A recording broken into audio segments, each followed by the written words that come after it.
UCF is tied with the worst odds to win the Big 12. Scott Frost is back in the building. He said he wishes he never left, but they went 4-8 last year under Gus Malzahn, and they fired him. Like I said, he resigned. He resigned. He was going to get fired. He was. I was looking it up earlier because I was like, wait, how did Scott Frost get here? And I went and looked. And I was like, Gus Malzahn resigned. He did take the OC job at Miami, which is like, that's a good job. Sure. But he was going to be out the door anyway. Yeah, he was. So Scott Frost is back, and he has to try and rebuild this roster in a hurry. It's a QB battle between three guys. Ja'Cory Brown is one of them, I know.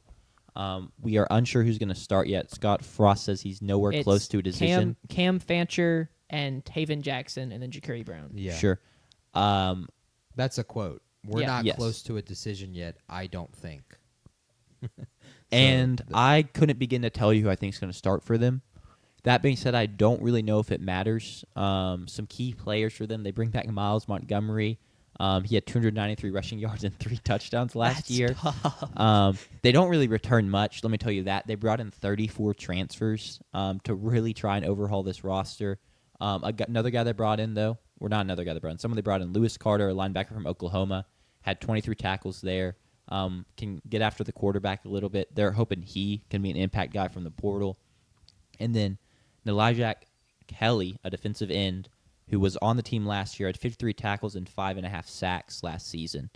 The biggest question, or there's a lot of questions, but 34 transfers, is there any way it kind of glues and melds together into a winning formula, especially if a lot of them weren't highly touted transfers? Another big piece, they lose R.J. Harvey. I know you're really high on him as a fifth string Broncos. I did see that today. He's listed at the 5th string right now. Really? Yep. I think they're just your Broncos. I semantics. haven't been on social media all day, so Semantics. I didn't see that. They lose him. It's pretty much a whole new O-line. There's no proven wide receivers on the roster. So who steps up? Who steps up, if anyone, for this team? That's bad. The uniforms. The uniforms step I up? think the uniforms step up. Does the They'll Scott have- Frost magic just come back? I don't think yet. No, I don't think so I either. think he'll have to do some rebuilding there. He's bringing in a ton of transfers because, unfortunately, that is what you're forced to do as a new coach. Yeah. It's because as soon as the coach leaves, everyone on the roster that was originally there has to leave, so you have to bring in a bunch of transfers. And I think it's going to take a few years to rebuild it, but I don't think it's a place he can't go and win Sure. eventually. So I hate throwing away seasons, but the season's going to get thrown away. Yeah. But maybe you try and build some things and build some culture, get readjusted to life in Orlando, Florida, and see if he can rebuild what he had, which is a national champion in the UCF Knights. Sure. Self-proclaimed. My one concern, well, one of my concerns, is I feel like we're kind of forgetting that last time Scott Frost was successful, it was in a different conference. Yeah. Same team, different conference, different level of competition. He then went to the Big Ten and was not successful at all. Once again, that is a higher level competition than the Big 12. You sound like, you were just talking about Scott Frost, and you seem to be pretty confident in him. Are there any concerns you have that he and UCF benefited from stars aligning, in that they had the Griffin twins, the Griffin twins, and some other really good NFL talent on that roster, and then also benefited by playing an American conference schedule as opposed to a Big 12? The American Conference is just the Big 12 now, and I think it'll continue like that. I mean, Cincinnati and Houston and UCF as well, and are in this conference but now. they're too good for Memphis though, so that's their standard is. Yeah. That's so funny. But I see.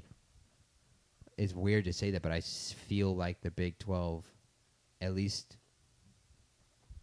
if you averaged it all out, is not much better than what the American was in that era. That's fair.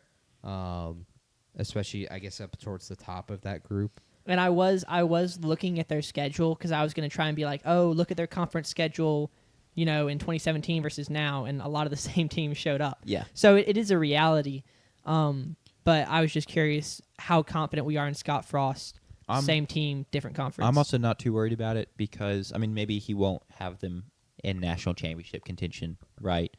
But you need excitement and money especially money, to win in this era. And I think there's anyone that can get UCF to cough up money, it's Scott Frost. Yeah. Because they can be like, think about what he did last time, and there's probably a lot of good relationships in that building and, relationship with the fan base, right? Yeah. So at least for that aspect, I'm also excited about it. Yeah. And think it can work out.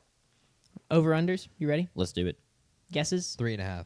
Ooh. That was going to be my guess as well. 5.5. I'm going to take the under. I would take the over then. Oh, Imagine. really? What? No, I'm gonna take. The Okay, under. I thought you were serious for a sec. Yeah, I'm gonna take the under. It's just completely starting over. So many transfers. It's year one. So I just think it's going to take some time to rebuild this. I don't think there will be a step forward this year. Is there a world where everything clicks and they go 11-1? I'd love to see it be so funny, but no, I don't know.